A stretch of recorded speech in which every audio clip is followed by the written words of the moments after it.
into the Anaplan platform. We're then going to perform as finance a long-range planning exercise, and how that also translates into revenue and Opex planning. Then we're going to put our sales hat on and actually then translate those financial plans into a quota for the sales force, and how that leads to territory planning as well as incentive compensation planning. And so what we've done in this example is really connected two very different groups together in one single platform. If you think about how finance thinks and how finance works, and you think about how sales thinks and how sales works, two very different groups. But what you're going to see in this example is that those two groups can work together on the Anaplan platform and really drive greater value, and be able to perform like an end-to-end planning process, connecting them together such that the outputs and decisions of one group flow in as inputs into the other group to help them make their planning decisions as well. And that's really one of the core advantages of the Anaplan platform, is being able to connect different groups together. And if you expand this example to include, okay, well, there's going to be a workforce, there's going to be an HR impact, there's going to be a marketing impact, there's going to be a supply chain impact. Think about connecting all those groups together in a single end-to-end connected planning platform. It becomes extremely powerful. And in today's world of focusing on expense management, expense optimization and reduction, having that end-to-end visibility is critical to be able to make the optimal decisions for your organization. By having that end-to-end visibility is critical. Trying to do that in a point solution disconnected world is going to lead to suboptimal incomes. So let's go through this. So let's now go ahead and take a look at setting some top-down targets. So now we've got our finance hats on.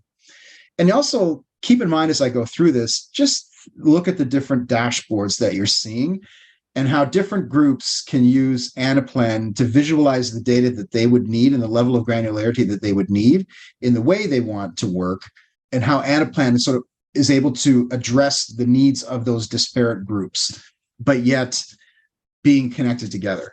So in this case, from a finance point of view, we have a dashboard that has the ability to do like cascading long-range planning, where essentially you have like different product categories, and we've got access to prior year revenue, which has come from our ERP system. We've got the ability to enter things like percentage changes or absolute dollar changes, and being able to set a revenue target. And for a given product category, you can see that there are different product families. So this is like a multi-level planning example, where essentially we can go into this, let's say this last product here, and put in like a 17% growth rate, and immediately Anaplan takes that prior year revenue, applies that growth rate, and then gives us our revenue target. And you'll also notice too that there's a capacity warning that has occurred. If we're going to increase revenue, here's your first interdependent impact. You're going to need more quota carrying sales representatives to go out and get that revenue. And right now, we're kind of at capacity in our sales organization. So if we want more revenue, we've got to get more salespeople. And so this is that first indication of that, or the benefit of that connected planning, where you can be alerted to downstream impacts of decisions that you're making, so that you can then go ahead and take corrective actions. So maybe we need to add a couple of additional headcounts or whatever as a result of this. So we have the ability to, first of all, Anaplan has the ability to monitor those cross-functional impacts and give you that alert directly in the dashboard, in real time.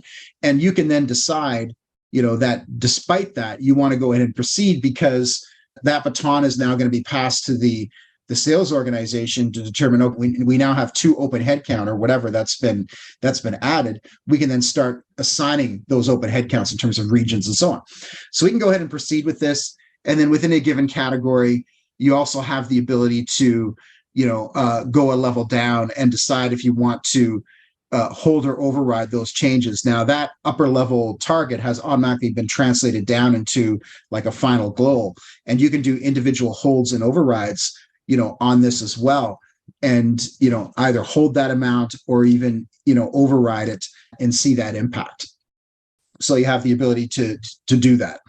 And then for this particular category, if we want to go ahead and say, you know what, we want to push this family a little bit further, we're going to override that to 120,000. We can easily do that.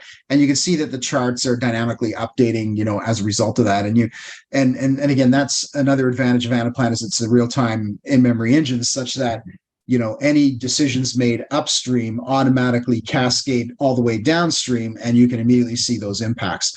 And you also have the ability to do that very easy scenario modeling, where you can model out a base case, an upside and a downside scenario, or best case, worst case, most probable. You can have an unlimited number of scenarios within Anaplan, and in a disconnected, siloed point solution world using Excel as the go-between. It's going to be extremely challenging to model those scenarios as well. So let's go ahead and we're just going to do this as our base case scenario. And then we can go ahead and say, okay, well, this looks pretty good. We can go ahead and lock that long range plan. So we're going to lock that and distribute it out to the rest of the organization. And now we're going to go ahead and look at, some targets in terms of how that annual operating plan is going to translate into that next level, which would be like the individual brand level. And so in this case here, if we just pick, an individual brand as an example, so I'll just go up and I'll select this brand here, and, we'll focus on Q2. You'll notice here that in the prior example, we just did like year-over-year growth rates. Now what we can do is actually break this down to a quarterly level, where Anaplan has automatically taken that annual target and spread it by quarter based on different seasonal patterns. And you'll notice here that we actually have a warning around increasing headcount or productivity. So here's another example of that, or cross-functional impacts, that we can actually start, taking a look and seeing sort of what that means. And first of all, we can actually even operationalize our targets a little bit further by setting individual targets by brand. We can immediately see that we have a sub-region headcount numbers. So required to meet the target, we need 69 FTEs. So again, Anaplan has automatically determined, based on that growth rate, what the potential required FTEs are to meet that, and whether we're potentially short. And we have already that second cross-functional warning that says, well, wait a second, based on the target you've specified, you actually need to increase headcount or increase productivity. How are you going to do it? And so, we could put like a 10% productivity increase in, and immediately you can see that warning has been cleared. So again, it's that cross-functional upstream, downstream modeling that Anaplan provides, end to end through those different silos, to immediately inform you of any alerts as a result of those upstream decisions. And again, you could even look at potentially changing your utilization percentage as well to clear that alert. And also too, you have the ability to decide how you want to seasonalize things. Here's your final target number. You could decide to say, well, I want this to be, spread a different pattern. You could pick those different seasonal patterns and so on, and then ultimately, push those out. But that's really just a quick example of a high-level FP&A goal setting, target setting process, and dealing with, different warnings that might occur as a result of that, because Anaplan's aware of the downstream impacts and also the interdependent impacts across the different groups within the organization. And again, this is just one example of how you can plan using Anaplan. So now what we're going to do is we're going to go ahead and put our sales hat on, and now look at what this means from a sales point of view, because finance has changed the targets, and now sales has to react. In a siloed point solution disconnected world, it's going to be very hard for sales to translate that to specific operational objectives that they're going to have.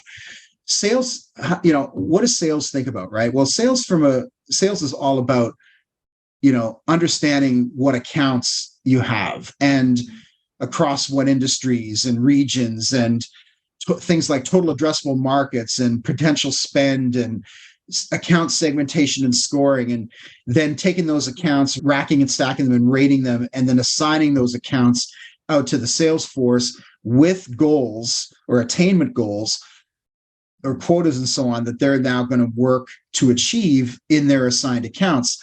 sales really isn't thinking about the financial side of the business, right? They're thinking about revenue and, really sales, which then ultimately translates into revenue. But they're just looking at quarterly performance, attainment percentage. What's the objective? Have I met my goal or not?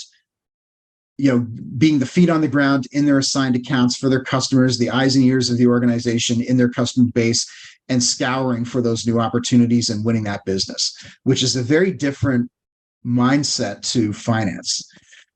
So ultimately, you can feed in CRM level information, account level information into Anaplan. And again, this is a very different dashboard that you saw to finance, right? Now we're looking at account level information.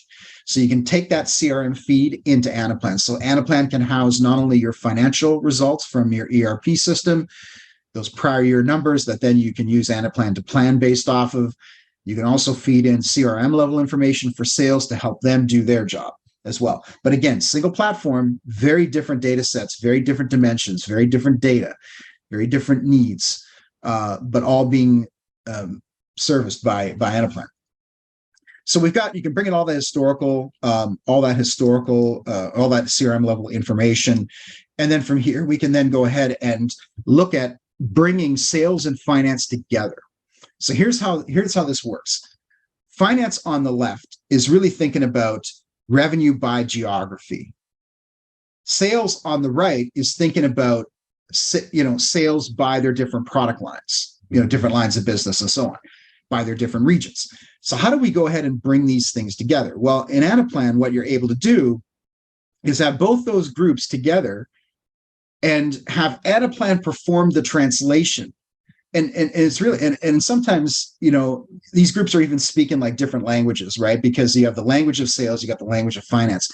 Anaplan can perform that translation and align those different groups so that they're now basically speaking about the same numbers, but in a different breakdown, if you will. You'll notice here that from a finance point of view, again, we're just looking at finance by geography, right? And if we look at, for North America, we're at like $1.8 billion. If we then take a look at what this means for sales for North America, again, I've got the Americas here.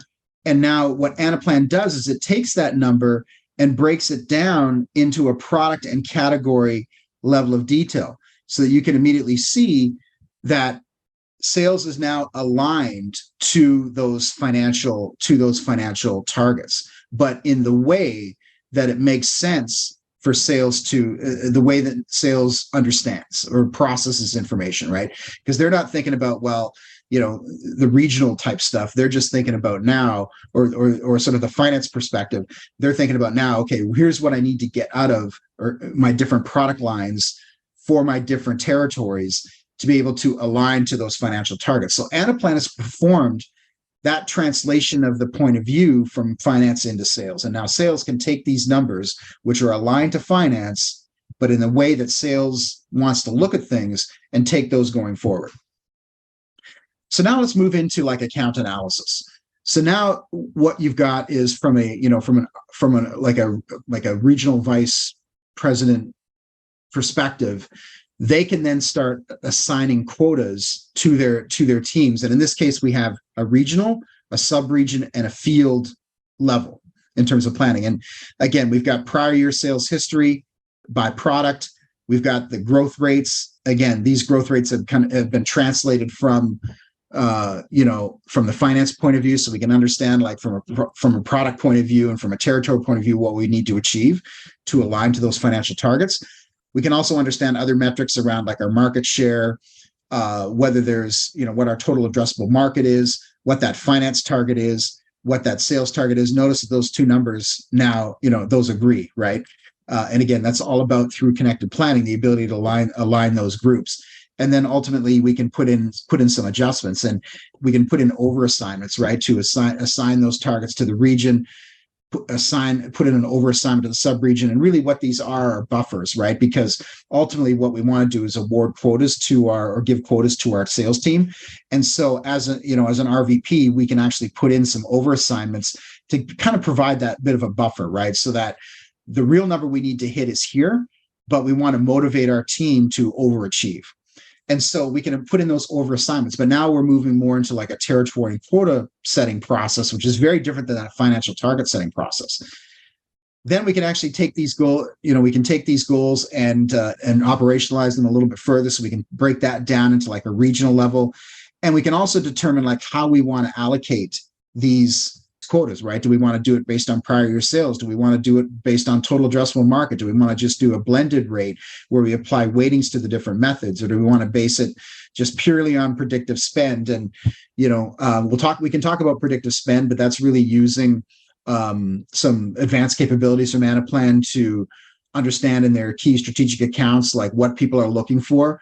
And ultimately, Anaplan is able to provide a predictive spend number rather than just relying on the historical approach of looking at total addressable market and market share and so on.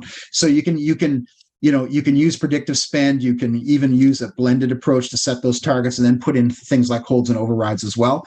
And you can even apply workflow where you can actually signify that, okay, these look pretty good for the sub-region. So we're going to lock those targets. And then we can move into the sub-region where we can actually then cascade that down a little further, put in additional holds and overrides. Notice we're getting even more granular. And we can also see like how many sales reps we have, how many territories we have, and how many accounts are in each one of these regions, or these sub-regions, if you will. And we can go ahead and mark that as complete. And then even move into like a capacity analysis, right? Because you'll notice earlier that we had that capacity warning. And because we decided to proceed and set those targets, that immediately opened up 2 approved headcount for sales. And again, now we're moving a little bit into the HR function, where essentially we've got approved headcount. We can go ahead and actually release that headcount, but also deciding where we want to put those people. And what Anaplan's automatically done is based on the potential of these different territories, it's recommended that we put like one enterprise, one person in enterprise and one person in, let's say, the key roles. So there's our 2 headcount. You can see that Anaplan's automatically reduced the remaining heads to add. And we can also have the quotas translated over as well. But now what we're going to do is go ahead and release that headcount. So now we're adding 2 headcount to our sales organization. And we can immediately see what the cost of that in terms of incremental salary, incremental variable costs, and so on, and also immediately see, where those people have been added as well. And also the details in terms of like, is there any coverage gap, any uncovered total addressable market, and so on. And then ultimately go and start making sure or allocating our account executives to those territories that have that, that uncovered TAM, if you will. But again, just being able, and you'll notice that even, this exercise is very different than the financial target setting process, right? But again, this is how sales is able to use Anaplan to work in the way they want to work. And you'll notice here that on this particular dashboard, we have things like productivity adjustments. We have a gap between our target and our projected capacity. And so we can start putting in like adjustments for productivity, right? So maybe we can try to get more, by changing sort of how we work and potentially try to close that gap between the target and our available capacity by Q4. And you can also indicate like ramping profiles as well in terms of how long it's going to take people to get up to speed. And you can also identify those or set those ramping parameters, if you will. And you'll also notice that here's our 2 headcount, and here's when they've been predicted to start. And what you can also do is say, well, we need to close this gap a little bit further. We've got a key account executive that's starting here. We think maybe that they could potentially adopt a faster ramping profile. Maybe both of these potentially would, we could put them through some additional enablement to kind of close that gap a little bit further, and even potentially even start them back, even earlier, right? So maybe we want to bring them on, let's say, a month earlier, and what would the impact of that be, right? But you'll notice that we're able to do some what if scenarios here very quickly, just by changing the ramping profile, changing the start date, and immediately seeing how that impacts on our ability to deliver that target. So again, this is how sales likes to work in a level of granularity, and they're able to use Anaplan to do that, while at the same time being aligned to a completely different group with their own needs as well. And then also, finally, looking from a comp plan perspective, it's all about motivating your people, right? And so you'll notice that we have a target gap right now. as well. And I'll just focus on the Americas here. And we have the ability to look at, things from a different scenario perspective, right? And in this case, right now, our base case is no different than, our what if case. And if we wanted to try to get more people kind of under the curve, maybe we want to look at, well, if, we have different tiers of comp plan, right, with different accelerators. And so here we have a 10% accelerator and a 20% accelerator. Well, what if we wanted to change things up a bit and put in like a 50% accelerator, to put kind of more people under that curve? Because you'll notice that you have your high performers here, and then you have like underachievers here. What we want to do is get more people in this sort of payout area. And you'll notice just by changing the accelerator that we might cost ourselves an extra $3 million in commission, but we're actually going to get $23 million more in sales. And if we do that also for our next tier of comp plan, maybe we want to put this in at like 1.5, you'll notice that we can even change that a little bit further. So now we're on the compensation modeling side, which is still part of sales, but also a different requirement, if you will, but being able to use Anaplan to do that. So this is just a quick example of how you can utilize Anaplan to enable connected planning within your organization, to break down those silos, to get people aligned, to allow them to still work the way they want to work with their own data and calculations and requirements and so on, but being able to connect them together, share information, and really open up that end-to-end visibility and transparency, and that which leads to a more optimal outcome in terms of your planning within your organization.